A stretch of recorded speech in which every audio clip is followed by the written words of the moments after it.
continuación tenemos la participación del máster Hernán Coloma. Es ingeniero civil de la Universidad Nacional del Ecuador, máster en Civil Engineering Building Construction del Instituto Politécnico de Leiría. Tiene experiencia en proyectos estructurales desde el 2014, actualmente consultor externo. Colaboración en el diseño estructural de proyectos de altura en estructura metálica en Ciudad de Quito y Guayaquil.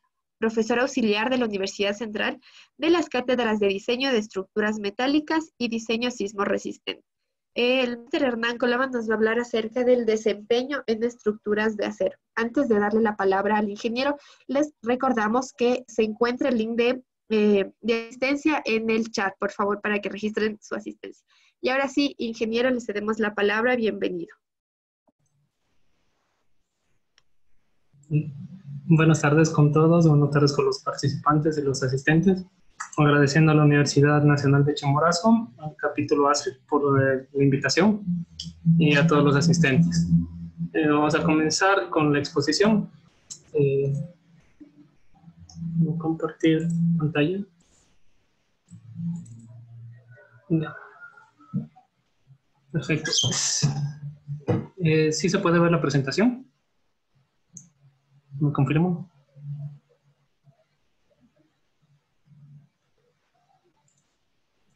Sí, ingeniero, sí se ve la pantalla. Perfecto.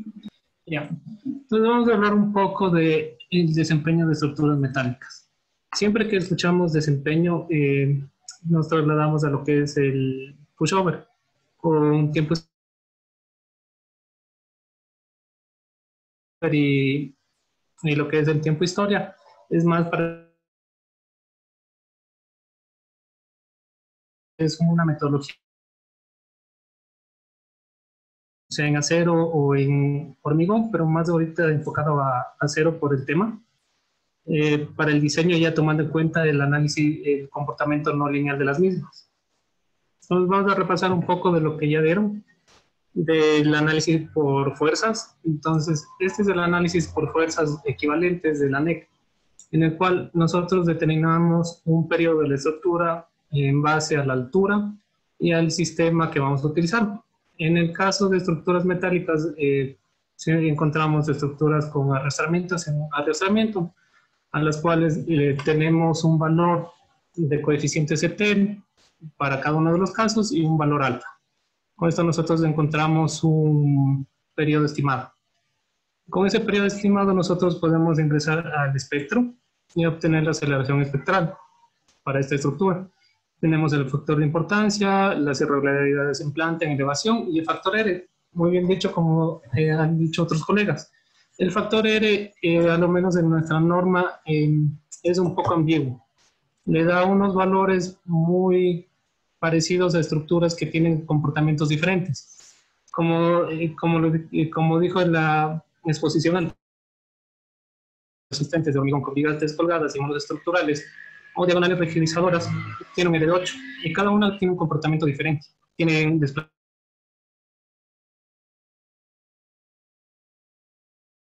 es un ¿cómo podría decir? No toma en cuenta muchas variables de cada estructura. Y si vamos revisando en cada uno de los factores R que le da nuestra norma a los sistemas estructurales, vemos que clasifica en un punto o con un R a unas estructuras que son diferentes, el comportamiento es muy diferente. Entonces esto nos lleva a preguntarnos cómo consideramos este comportamiento inelástico solo a través de este factor R. Parece que todavía no está muy calibrado. Después de eso, nosotros obtenemos el cortante basal, lo distribuimos por pisos, donde tenemos la multiplicación del peso del piso multiplicado por la altura de cada piso elevado al factor K. Factor K distribuye las fuerzas y solo va en relación al periodo que nosotros obtuvimos con la fórmula de aquí, que solo tiene relación a la altura y un poco el sistema que vamos a utilizar. Una vez obtenido eso, podemos obtener los efectos del sismo o las solicitaciones, sacar la combinación de cargas para las solicitaciones últimas, las demandas y comprobar nuestro diseño, y también sacar la deriva. Y para obtener la deriva, otra vez comenzamos con el factor R. Entonces eso sería con respecto a nuestra norma NEC. Un poco para ver que no solo nuestra norma es la que tiene este factor, también vamos a ver un poco el mismo diseño por fuerzas equivalentes, pero con el ACE. Entonces igual, tenemos el periodo de la estructura que está dado por un factor CT y alfa, que tienen que ver con el tipo de sistema que yo voy a utilizar. Aquí está un poco más definido, hay un poco más de opciones. Entonces aquí ya encontramos por separado a pórticos resistentes a momento de acero, pórticos resistentes de concreto, y cada uno tiene su C y su alfa. De pandeo. Con eso nosotros obtenemos el factor de comportamiento que se multiplica el peso, el peso reactivo de la estructura.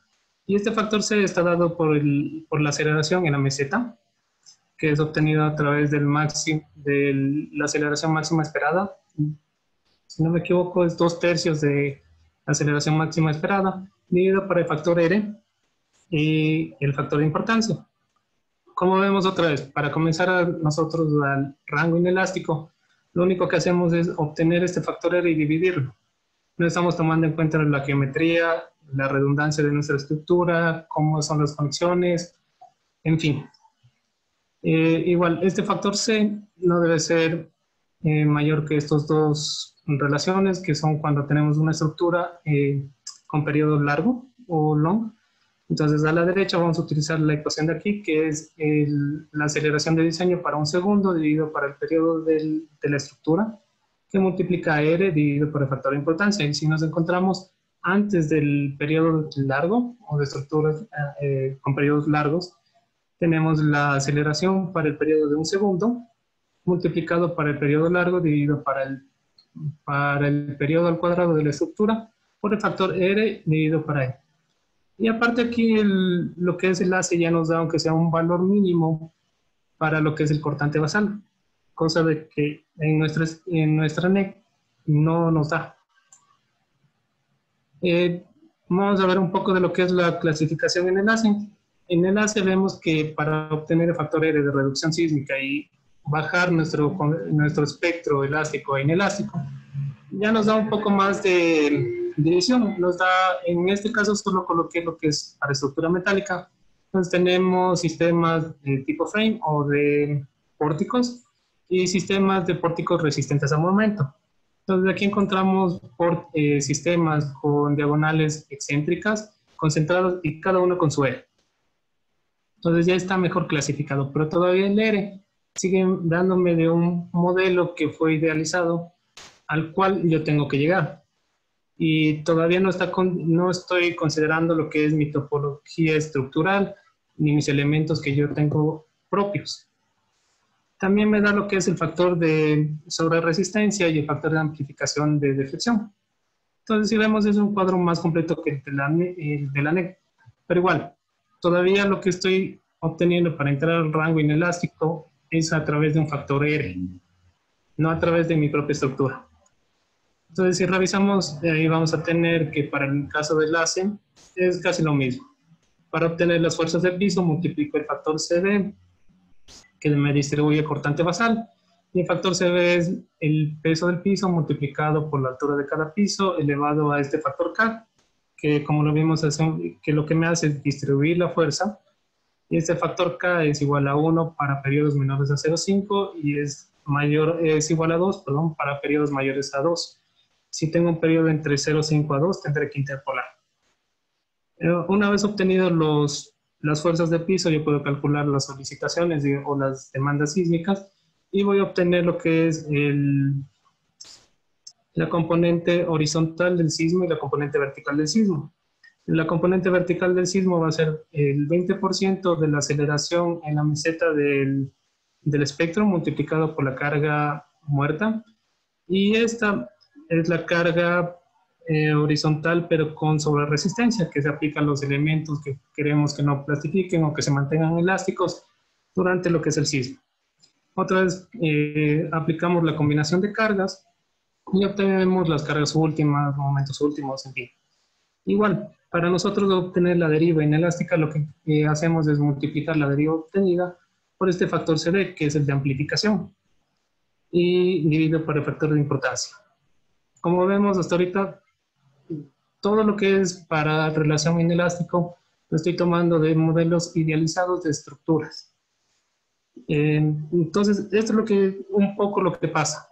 Cuando nosotros tomamos este R, tanto para estructuras a lo menos de metálicas, lo que es un pórtico resistente al momento, un SMF, un Special Moment Frame, y un braced o un pórtico arriostrado especial, le damos el mismo R. Este R nos quiere decir que al momento que yo ya tenga la carga de diseño, los dos van a plastificar igual o van a entrar en influencia al mismo tiempo, cosa que no pasa. Si nosotros revisamos los sistemas pórticos a momento, son mucho más dúctiles que los arrastrados. Entonces, esa hipótesis también nos lleva un poco a tener como una incompatibilidad ya. Vemos que el método de fuerzas todavía tiene un poco de problemas en esto de el rango inelástico. Es un buen método, pero siempre estamos condicionados a eso, que cuando yo voy a diseñar mi estructura tengo que cumplir todos los condicionamientos y hasta un poco más, porque cuando se hace la comprobación con pushover o tiempo historia, muchas veces no cumplo los objetivos de diseño. Igual, nosotros cuando hacemos el diseño siempre hemos hablado de una rigidez elástica, que desde aquí estamos, aunque yo supere la rigidez elástica, según este método, lo único que hago para bajar o obtener este rango de no elástico, lo divido por el R, cosa que tampoco es muy real. Entonces, este es el comportamiento un poco más real. Los pórticos a momento son mucho más dúctiles que los pórticos arrastrados. Los pórticos arrastrados van a entrar en influencia o van a presentar sus características inelásticas ante desplazamientos menores que los a momento. Y si yo combino estos dos, voy a tener este comportamiento del sistema. Entonces no puedo decir que los dos entran a influencia al mismo tiempo o en el primer punto de los pórticos arrastrados, ni que los dos van a entrar a influencia en el punto de pórticos a momento. Entonces tengo que encontrar una metodología para combinarlos de mejor manera, que es ahora un poco lo que vamos a hablar. ¿Cuáles son los problemas que hemos visto hasta ahora con el método de fuerzas? Es que el periodo es calculado con la altura. La deriva inelástica se calcula a través de la deriva elástica. El amortiguamiento para todas las estructuras sigue siendo el mismo. Yo cuando estoy diseñando en un análisis modal estoy dando un amortiguamiento de 5% a todas las estructuras. Y también si un sistema es dual, como habían expuesto los compañeros, estoy asumiendo que con este R los dos sistemas van a entrar a rango inelástico al mismo tiempo. Entonces son un poco de los problemas que tenemos con el diseño por fuerzas. Entonces vamos a hablar un poco del diseño de desplazamientos. El diseño de desplazamientos es un método no es tan nuevo, relativamente moderno. Apareció alrededor de los años 2000 por el ingeniero Presley, Calvin y Kowalski. Los tres en la Universidad de Pavia desarrollaron este método y es un método donde ya tenemos un poco más de consideración inelástica para el diseño, no para la comprobación. Entonces, lo que se basa este método porque otro problema del de fuerzas fue este. Nosotros comenzamos con un diseño a tratar de llegar a un desplazamiento o una deriva. Nuestra deriva va al límite al 2%, entonces nosotros comenzamos desde la estructura a la deriva. En cambio, el método de desplazamientos es un poco más lógico. Yo voy a ver a la deriva que quiero y con esa deriva que quiero voy a darle a mi estructura, la configuración, para llegar a ese objetivo. Entonces, el objetivo puede estar dado por el ATC o si son estructuras ordinarias, importantes, esenciales, si quiero que esté totalmente operativa ante un sismo frecuente o si quiero que esté totalmente operativa ante un sismo raro, que es un sismo con 10% de probabilidad de que sea superado en 50 años, o si quiero también, por último, hacer un un edificio o una estructura que permanezca totalmente funcional ante un sismo muy raro, que es de 2% de probabilidad de ser superado en 50 años. Entonces, con esto yo me puedo determinar un objetivo. Aquí tenemos un poco de los objetivos de la TC40, que es de ocupación inmediata, deriva del 1%, operacional del 1 al 2%, seguridad de vida del 2% y prevención del colapso del 7%. Ok. Entonces, ¿cómo es este procedimiento? El procedimiento de diseño por desplazamientos es a nuestra estructura de varios grados de libertad, la voy a transformar en una estructura equivalente. A esta estructura equivalente voy a determinar el desplazamiento o la deriva o la rotación o la curvatura a la cual entra un rango inelástico y voy a determinar el desplazamiento objetivo de mi estructura equivalente que está relacionado con el objetivo, con el desplazamiento objetivo o la deriva objetivo. Y con esto voy a encontrar una rigidez equivalente. Si ven, este es uno de los pasos donde yo ya estoy tomando una rigidez que me tome en cuenta el comportamiento no lineal.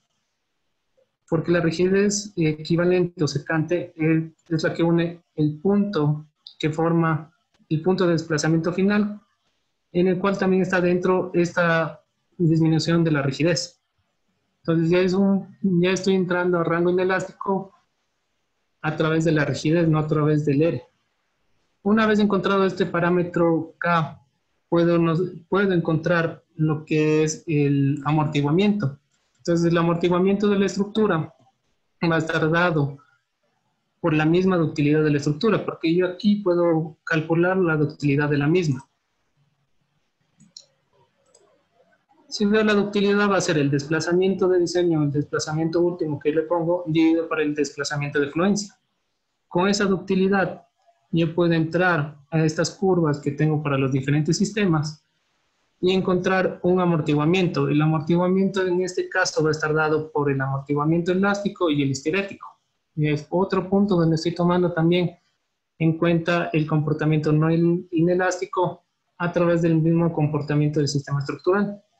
Y una vez obtenido este amortiguamiento, voy a utilizar el espectro de desplazamientos de la norma, que es del 5%, lo modifico para el amortiguamiento que tiene mi estructura, y con eso puedo entrar a buscar con el desplazamiento de diseño el periodo que debe tener mi estructura, o que tiene mi estructura equivalente. Un poco de lo que dice aquí. Se determina el desplazamiento característico, que es el desplazamiento de aquí, que tiene que ver con relación a la deriva máxima o el desplazamiento máximo que le quiero dar a mi estructura original. Calculamos los parámetros del sistema de un grado de libertad equivalente, masa equivalente, altura equivalente. Calculamos la ductilidad de este sistema equivalente a través de la rigidez secante. Calculamos el amortiguamiento propio o el amortiguamiento equivalente de la estructura y obtenemos el periodo. Entonces vamos a ver un poquito más de detalle cada uno de ellos. ¿Cómo comenzamos el cálculo? El cálculo yo voy a determinar el desplazamiento de diseño. Entonces el desplazamiento de diseño me dice que es igual a la multiplicación de la masa por el desplazamiento de cada piso al cuadrado, dividido para la sumatoria de las masas de cada piso multiplicado por el desplazamiento de cada piso. ¿Cómo obtenemos esto? Nosotros fundamentalmente el método se basa en el perfil del primer modo de vibración. Entonces, para estructuras que son bajas, menores a 4 pisos, vamos a tener un perfil de desplazamiento recto. Y para estructuras que ya son un poco más altas de 4 pisos, ya considera un poco lo que es la influencia de los modos superiores. Es decir, como les había comentado el colega, los modos que ya no solo el primer modo, sino la contribución de todos los modos, o de los modos principales, o hasta sumar el 90%. Entonces aquí le modifica un poco el perfil de desplazamiento. Entonces yo tengo este perfil de desplazamiento, basado en el primer modo, o basado en la contribución de los otros modos. Para encontrar el desplazamiento de cada piso, voy a multiplicar por el desplazamiento crítico dividido para el perfil de desplazamiento crítico, multiplicado por el perfil de cada piso. Ya vamos a ver este en un ejemplo y va a quedar un poco más claro. Entonces, con esto yo ya tengo todos los parámetros para calcular el desplazamiento de diseño o el desplazamiento que quiero darle a mi estructura equivalente. Ahora vamos a calcular lo que es la altura equivalente de nuestro sistema. La altura equivalente de nuestro sistema va a estar dado por la masa multiplicado por el desplazamiento de cada piso y la altura de cada piso. Y para la sumatoria de las masas multiplicado por el desplazamiento de cada piso. Entonces la altura equivalente sale alrededor del 60 al 75% de la altura original de nuestra estructura. Y ahora entra uno de los puntos más importantes. Este punto no es solo para estructuras de acero, sino también para hormigón. Solo que como el tema quería enfocarme un poco más en acero, porque sí he escuchado unas charlas de este método, pero más enfocado a hormigón. Pero en acero tiene bastante influencia, vamos a ver eso. Entonces, para pórticos a momentos, voy a encontrar la curvatura o el rotamiento,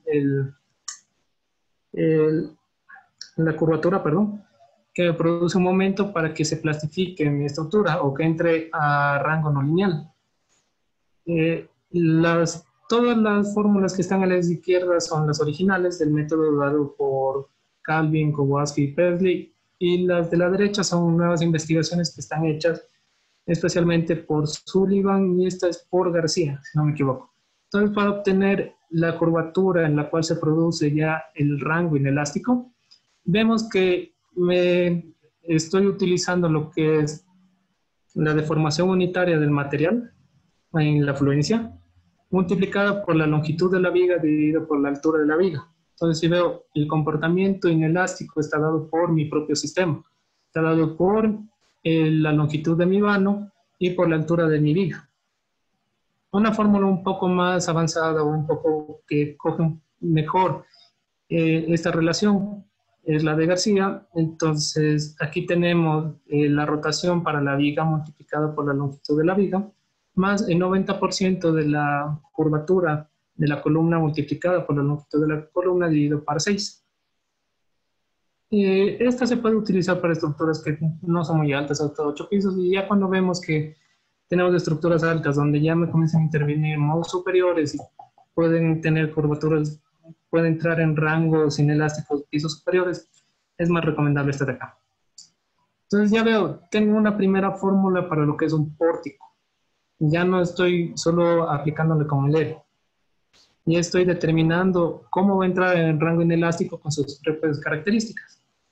Ahora voy a ver con los otros sistemas estructurales, como les habían dicho. En estructuras de acero es muy común tener pórticos a momentos, pórticos arrastrados concéntricamente, pórticos arrastrados excéntricamente, pórticos con muros de hormigón, pórticos especiales con muros de lámina delgada, o pórticos que también ahora con arrastramiento restringido a pandeo.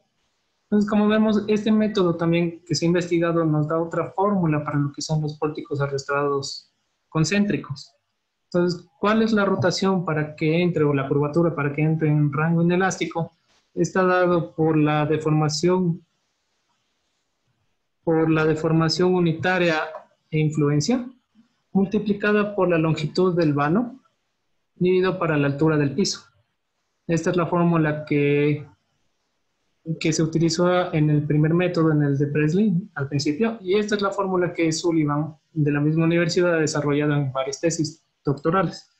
Entonces tenemos que la curvatura para que este sistema entre a fluencia va a ser igual a 2 veces el seno, 2 senos del ángulo que forma el bracket.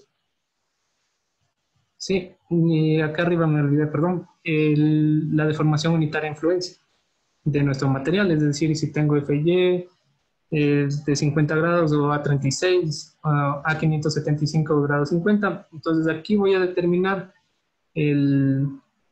la deformación unitaria de cada material o del acero que yo voy a utilizar, dependiendo de su grado de fluencia, más lo que es la altura del piso. Entonces, si vemos aquí, hay la contribución.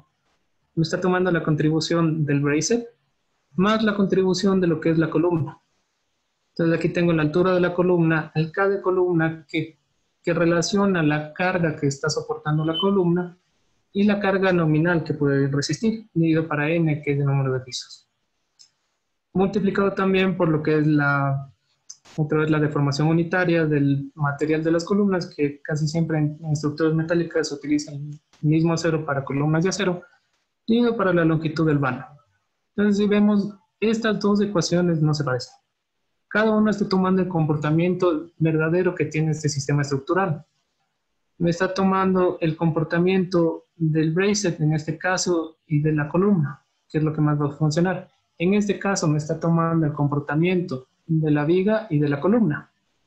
¿Para qué necesito esta curvatura o rotación en la cual se produce el rango inelástico? Para determinar el desplazamiento inelástico, que va a ser igual a la curvatura multiplicado por la altura equivalente de mi sistema de un grado de libertad, que lo determinamos hace un momento. Acá. ¿Sí?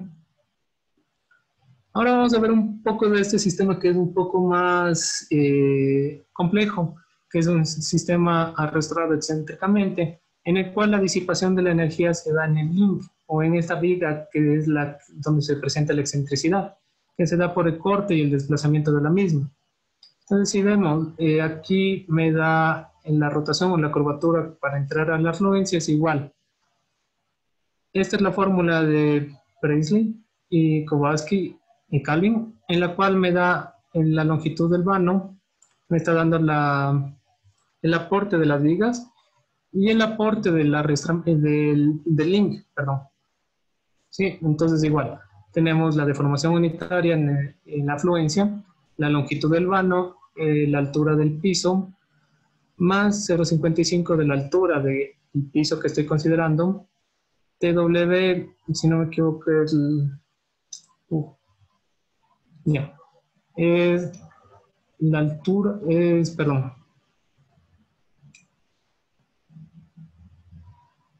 Es el espesor del alma.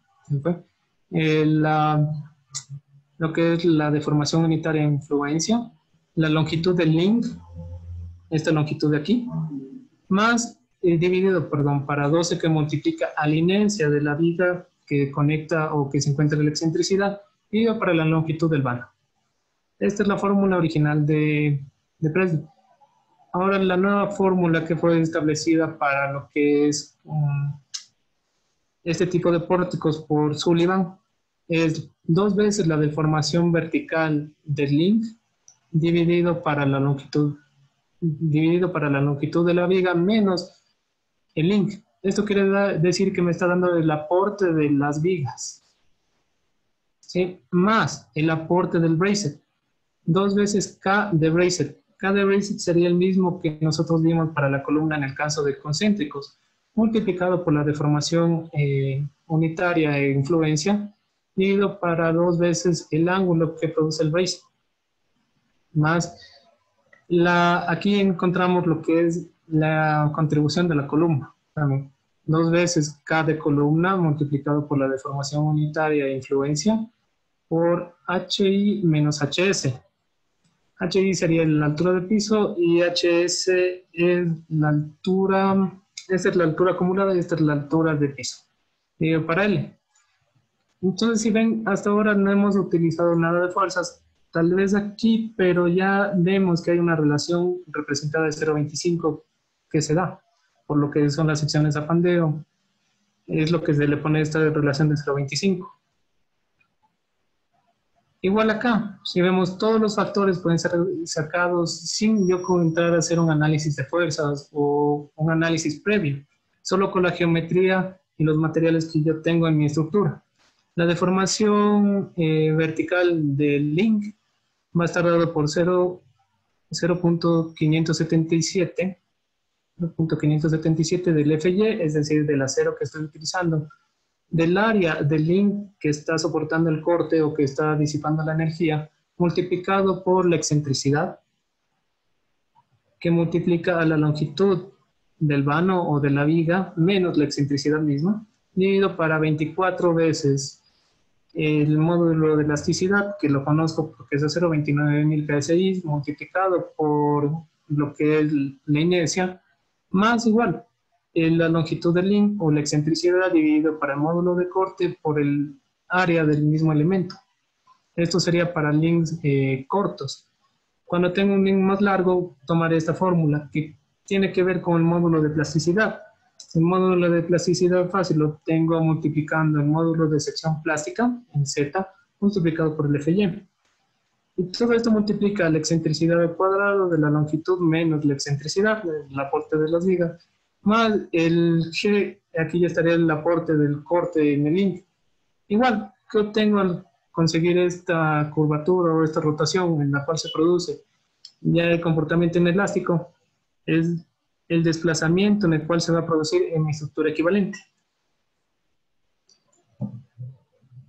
Ahora yo puedo calcular lo que les había comentado hace un momento. Yo puedo calcular la ductilidad propia de mi sistema, ¿verdad? Yo calculé acá, ya calculé el desplazamiento de fluencia y calculé el desplazamiento último, el desplazamiento de diseño que yo quiero darle. Entonces, si nosotros recordamos de la exposición anterior, la ductilidad es la capacidad de un sistema en entrar en rango inelástico. Entonces voy a dividir lo que es el desplazamiento último, el desplazamiento de diseño, dividido para el desplazamiento de fluencia. Y con eso voy a tener la ductilidad propia de mi sistema, no una ductilidad que me está diciendo a través de un R, sino una ductilidad calculada a través de la histéresis o a través del comportamiento de mi estructura y con las propiedades y geometría de mi misma estructura. Una vez obtenido este parámetro de ductilidad propia de la estructura, voy a calcular el amortiguamiento equivalente, que va a ser el amortiguamiento elástico más el amortiguamiento histerético. Otra vez comienzo a dar parámetros no lineales a mi estructura, pero los estoy calculando propios de mi estructura, no a través de una tabla. Entonces, si vemos aquí en pórticos de acero, bueno, ¿de dónde sale este comportamiento inelástico? Es a través de esta curva o fórmula, y estas curvas son las que vienen a representar el comportamiento histerético o el comportamiento de mi estructura. Entonces tenemos el comportamiento elastoplástico, tenemos el bilineal, tenemos el Takeda modificado, el tipo bandera y el gapping. Entonces, este es recomendado para acero, esto cuando yo tengo disipación de energía.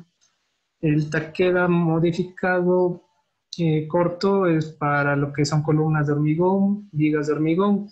Estos son para lo que es elementos de prefabricados. Y este es para suelo, si no me equivoco. Entonces, si ven, yo cojo aquí el comportamiento, ya el comportamiento elástico y el histerético de cada uno. Esto es lo que me representa cada curva. Y estas curvas, tengo aquí las fórmulas. Entonces, bien puedo sacar el comportamiento histerético con las curvas que me presentan en el libro o con las fórmulas. Entonces, vemos el amortiguamiento equivalente de mi pórtico de acero, que va a ser igual a 0.05, que es del 5%, que es el normal, que siempre tomamos como comportamiento elástico o amortiguamiento elástico, más el comportamiento histerético o el amortiguamiento histerético propio de mi sistema. En este caso, propio de un pórtico de acero. Acá tengo un pórtico concéntrico, veo que, claro, con el pórtico concéntrico cambia, no tiene el 5% de elástico por el pandeo. Vamos a ver esto acá. Entonces aquí se puede ver el comportamiento elástico de un pórtico, bueno, el histerético y un poco del elástico, de un pórtico de acero a momento. Aquí, como vemos, el comportamiento elástico es más bajo por esto. Yo tengo aquí el pandeo, lo que me reduce la capacidad de mi arrastramiento. Y vemos que tiene otro comportamiento histerético que también me está reflejando el mismo comportamiento de este sistema. Y acá, en cambio, tengo lo que es el amortiguamiento equivalente de mi estructura excéntrica, donde la disipación de energía se da por el desplazamiento o la deformación de mi link. es decir, de donde existe la excentricidad.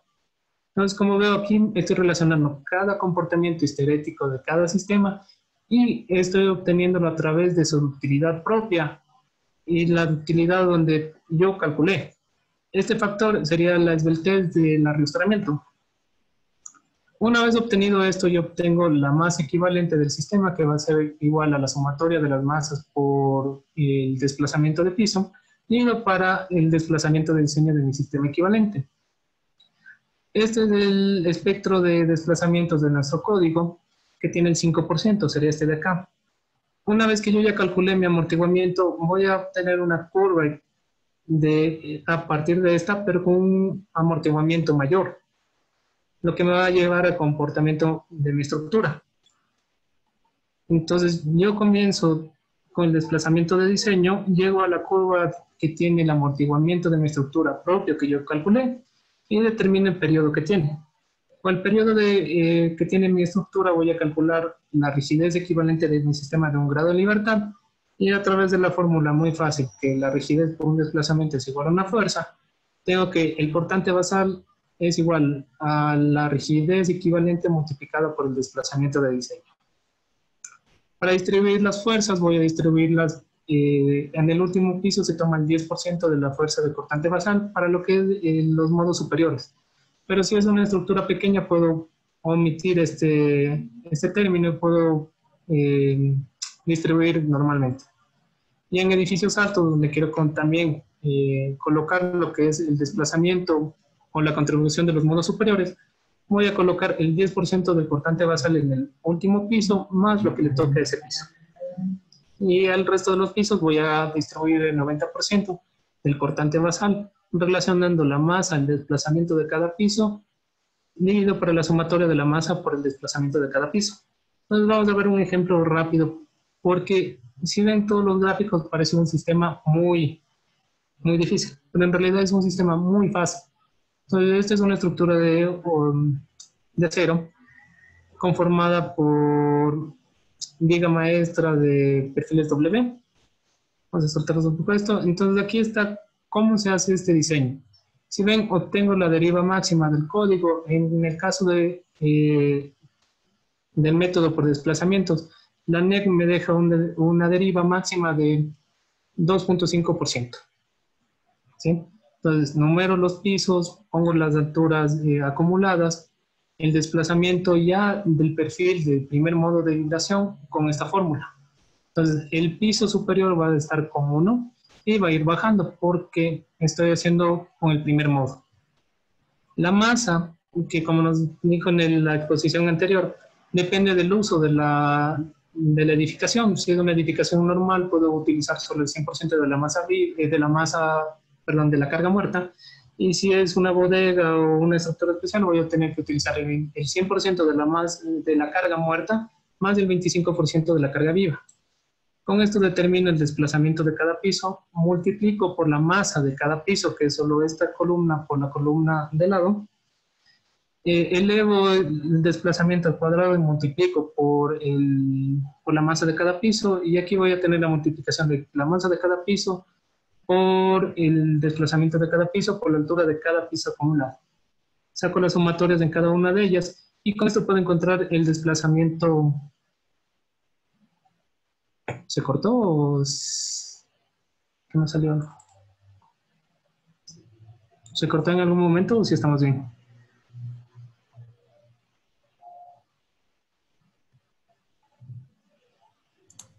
Sí, está bien, ingeniero. Ya, perfecto.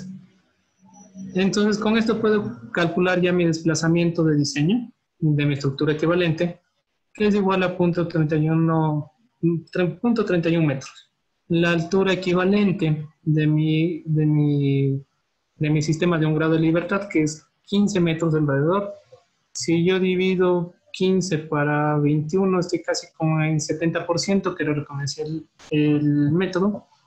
Sacar la masa equivalente de mi sistema de un grado de libertad. Y la rotación, para este caso, para hacerlo un poco más simple, utilicé la fórmula de Pesley para lo que son pórticos a momento. Entonces, esta sería la curvatura o la rotación que va a producir el desplazamiento inelástico. Calculo ahora el desplazamiento inelástico de mi estructura de un grado de libertad y con esto puedo calcular la ductilidad que yo necesito, la ductilidad propia de mi sistema hasta llegar a ese punto de diseño.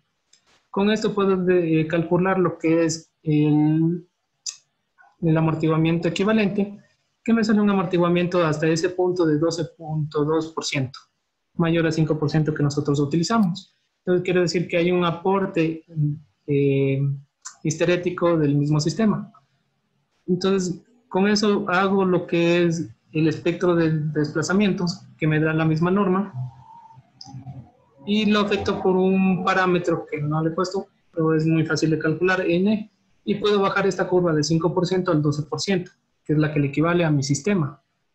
De aquí entro con el desplazamiento de diseño de mi estructura de un grado de libertad equivalente. Y si vemos, me da como 2,57, 2,60, que está aquí, que sería el periodo equivalente de mi estructura. Con estos datos yo ya puedo sacar la rigidez equivalente de mi sistema y sacar el cortante basal.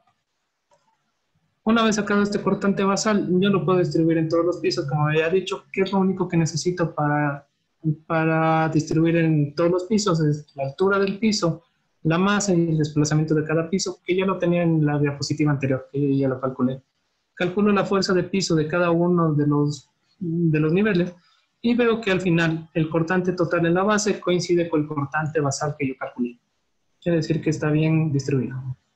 También otra posibilidad que pueden hacer, pero por tiempo no le coloqué, pueden ustedes colocar lo que es el índice, el efecto P delta y también colocar un poco de lo que es la interacción con la estructura, la rotación que produce la cimentación. Ya no solo considerar a mi estructura como un sistema fijo, sino ya considerar el aporte o la interacción que tiene con la cimentación y el suelo.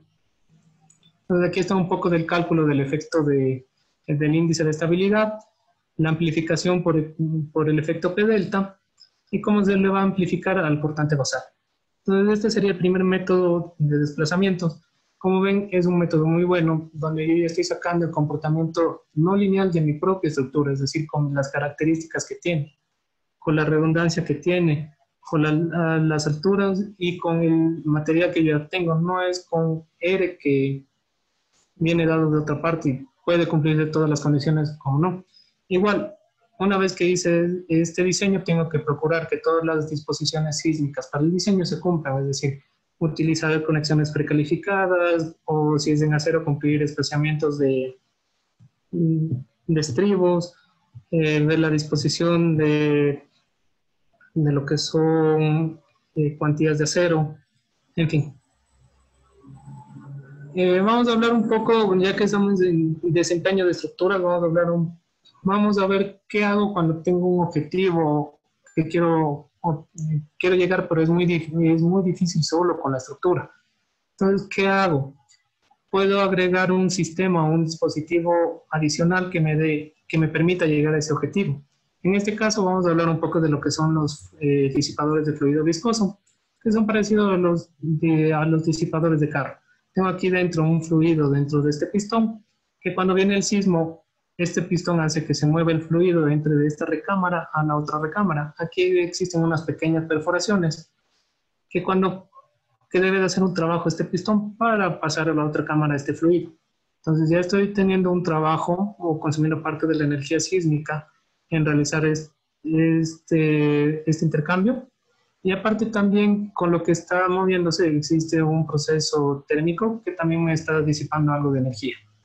El diagrama de histéresis de este sistema de disipación de energía, como lo ven aquí, es tipo óvalo. Entonces tengo varios disipadores viscosos que pueden ser lineales, no lineales.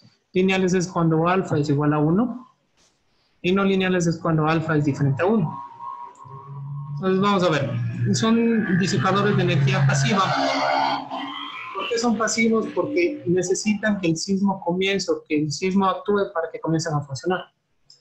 El fluido pasa a través de los orificios debido a la diferencia de presión entre las dos cavidades. Es el trabajo, o estoy haciendo que parte de la energía del sismo se me vaya a ese trabajo. ¿Cuál es una ventaja de este tipo de disipadores que funcionan con la velocidad? Entre mayor velocidad, más fuerza van a generar. Y si yo veo el desplazamiento o cómo vibra una estructura, en el punto de mayor desplazamiento la velocidad es cero y en el punto donde yo tengo menor desplazamiento la velocidad es máxima. Entonces se encuentran en desfase. Esto quiere decir que no está produciendo o no adiciona tantos esfuerzos adicionales como los otros disipadores.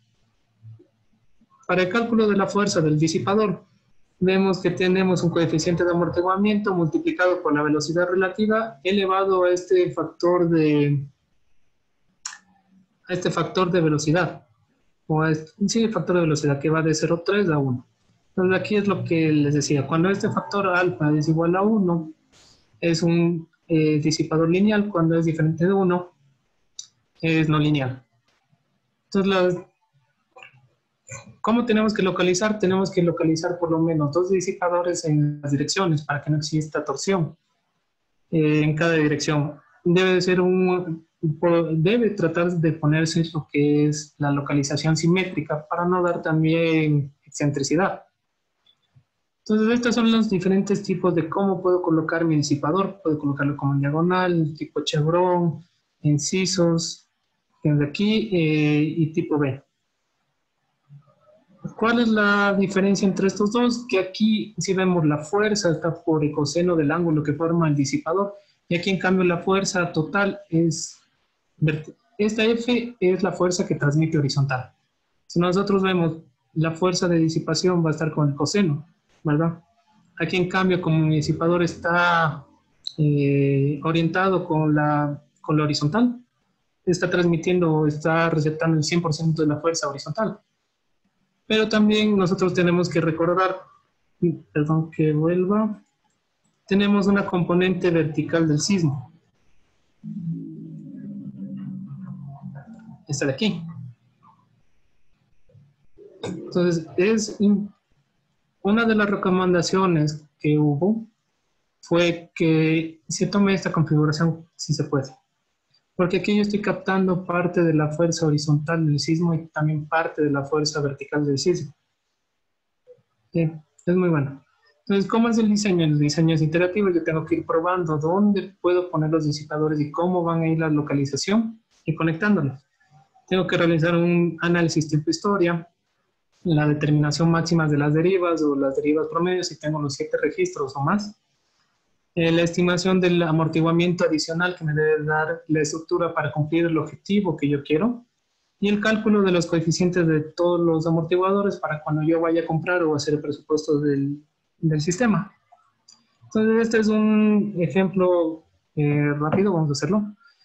Es un sistema que se diseñó solo educacional donde no cumplía la deriva. Entonces para cumplir la deriva máxima que me da la NEC de 2%, tenemos que colocar disipadores. Si ven en Y, estoy colocando disipadores simétricamente para no causar torsión.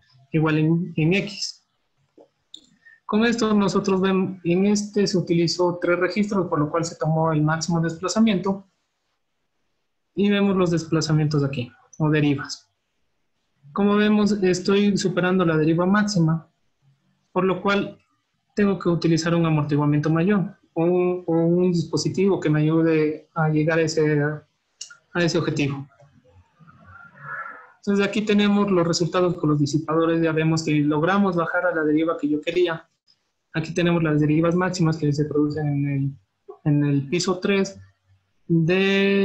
con el sismo 1 en la dirección X y la deriva máxima que se produce con el sismo 4 en el piso 3 igual. En X.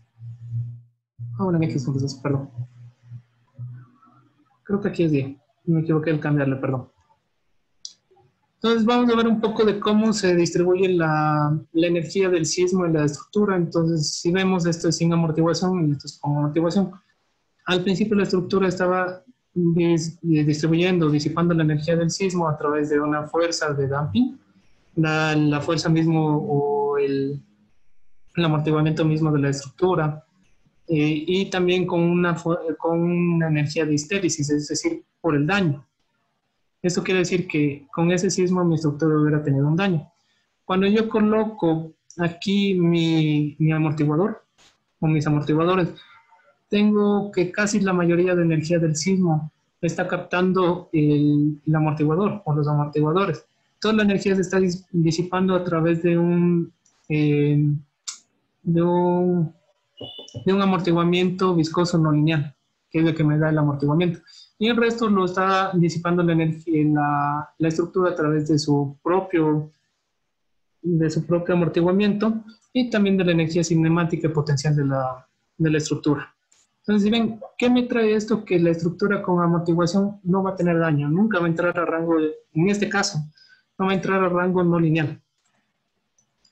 Un poco de cómo estaban trabajando los disipadores de energía. Vemos que el diagrama de histéresis es el que nosotros decíamos.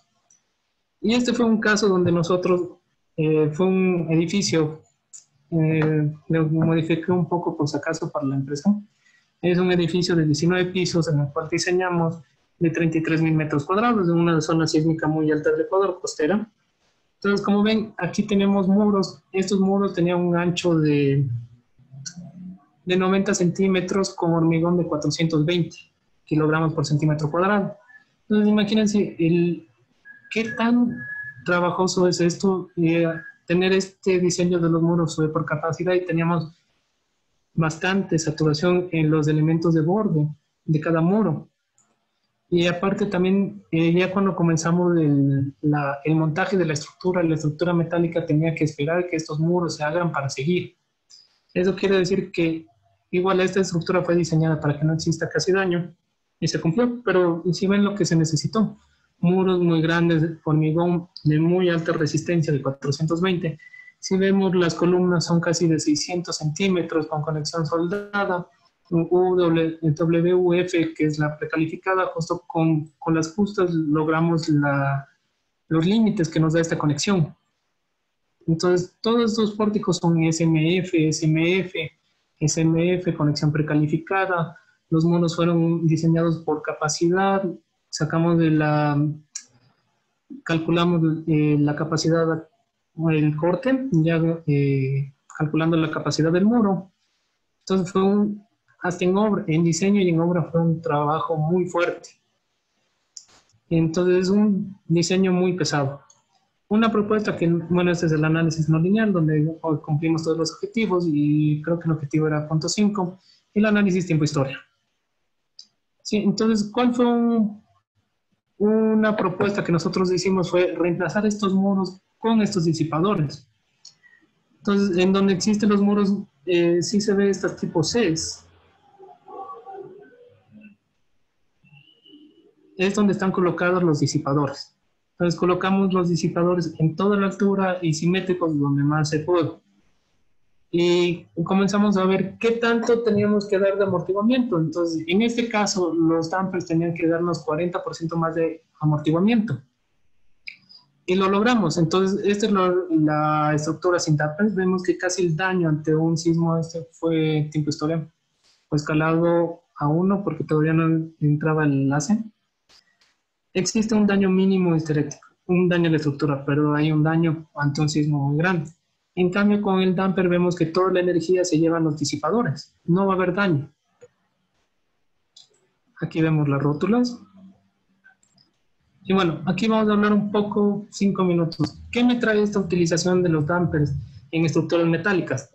Si yo voy a diseñar una estructura metálica o una estructura de hormigón o cualquier estructura donde yo me estoy asegurando que no va a entrar a rango lineal, yo ya no tengo que utilizar un sistema que me cumpla con el R8. Es decir, en lugar de utilizar conexiones precalificadas, puedo utilizar una conexión normal.